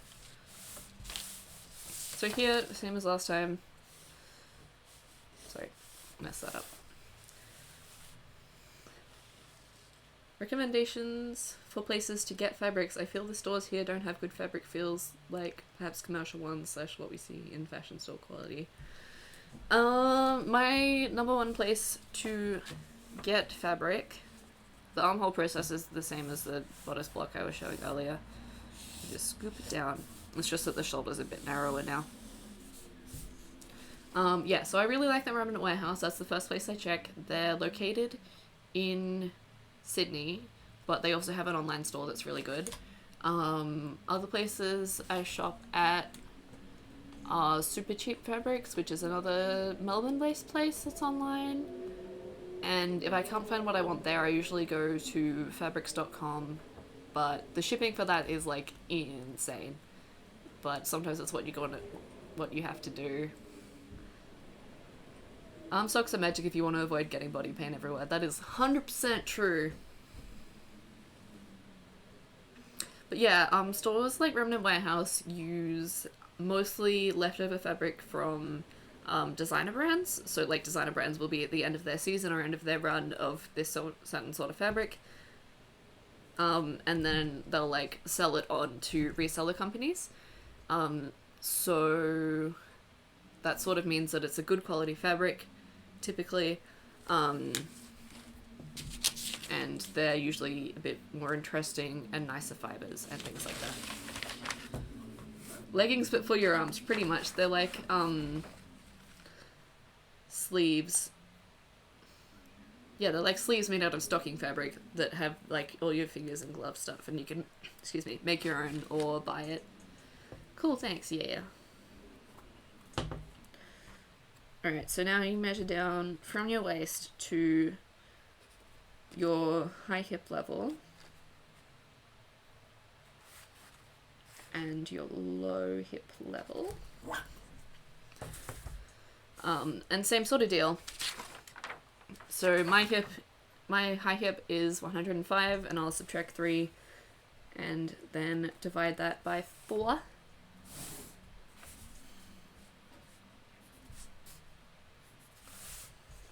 And then my low hip is 120.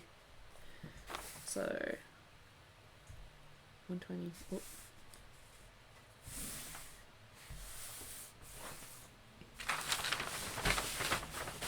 So yeah, with bodysuits and stuff like that, you're really just drafting out your body measurements, and the bodysuit will stretch over that.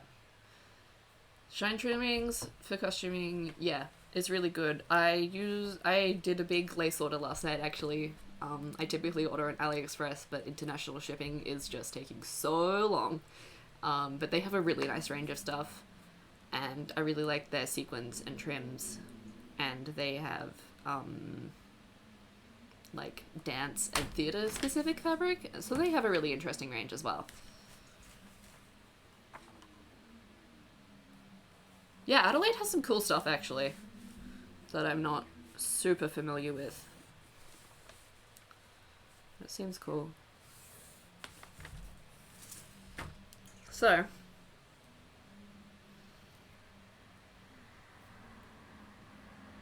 ooh, Silk Baron looks so nice. I haven't had a reason to order from them yet, but they specialize in silk of all sorts of colors, and it's really stunning. Silk Baron is pricey, I am not gonna lie. Okay, I'm gonna really quickly finish because I have 5 minutes. basically what you're going to want to do is draft out an underwear shaped piece, and in order to get the measurement for that, what I show you is kind of, you basically want to measure like between your legs, going from waist to waist. I'm not going to show you because I'm wearing a skirt, but I hope that makes sense. And then you have the measurement of the crotch seam, and so you're going to want to measure down from your waist for the front piece 1/3 of that measurement, and for the back piece 2/3. So since I'm demonstrating the front piece, I believe my measurement was like, yeah. And then you go whoop, and you have yourself half of a leotard. And I've made a whole lot of these because I made a whole Sailor Moon group.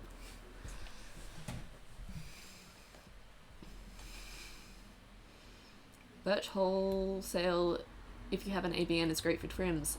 Oh my gosh, that's really good to know because I do have an ABN. Thank you. I'll have to remember that.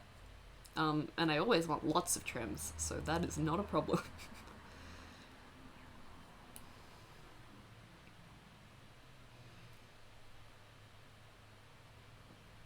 Oh, I'm really sorry to hear that, Lil Pie.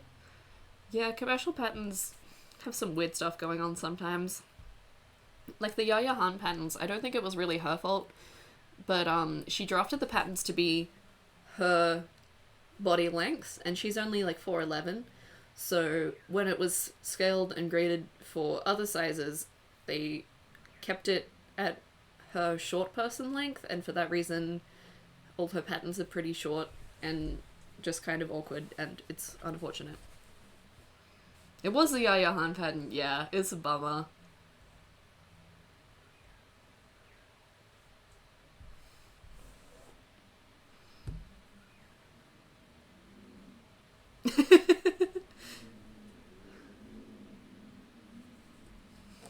Shin says, Yaya Han's patterns, I'm an XL in the gloves, but I have child hands. Yeah. I don't know, pattern sizing can just be strange at the best of times. Yeah, like what Kirsty said. They're really wildin'.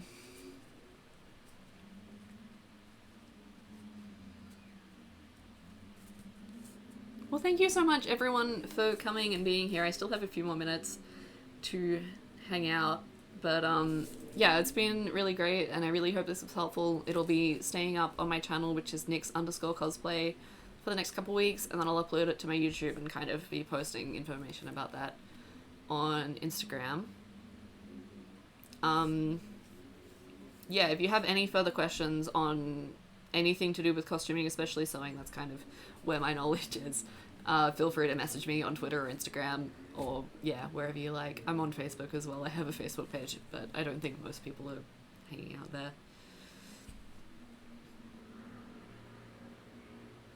20 centimeters ease? Sure, why not? Exactly. Why? You're amazing. Thank you for all the help. Yeah, if you have any further questions, just like hit me up. Or, you know, like there's a bunch of different blogs with tutorials as well, and all sorts of stuff, information out there on the internet. And go forth and draft some things.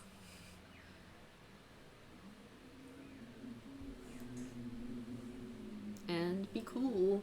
And stick around for more panels because it's like really an awesome community weekend, and you can learn so much information. There's so many people with so much like knowledge on all different sorts of things live streaming this weekend, and it's just like a really cool event, and I'm really honored to be a part of it. It's very cool.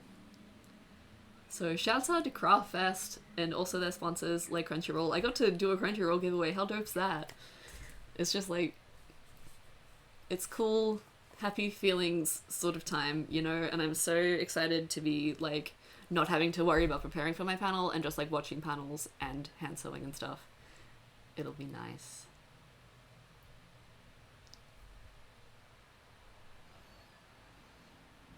Alright, thank you so much! Bye.